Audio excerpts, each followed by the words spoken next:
पाकिस्तानमध्ये कुठे कुठे हल्ला झालाय आपण याबद्दलची माहिती बघूयात। बहावलपूर, मुरीदके,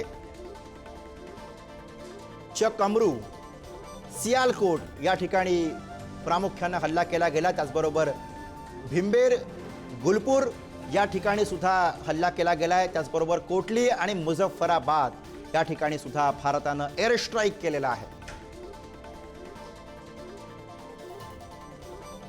ऑपरेशन सिंदूर अंतर्गत 9 ठिकाणी 24 सर्जिकल स्ट्राईक भारताकडून करण्यात आले।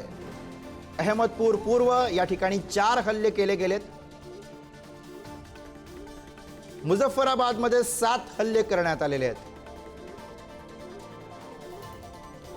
कोटली मध्ये 5 हल्ले करण्यात आलेत।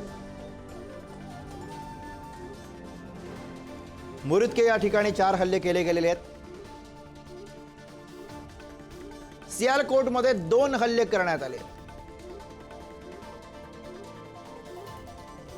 शक्करगड मध्ये 2 हल्ले केलेत।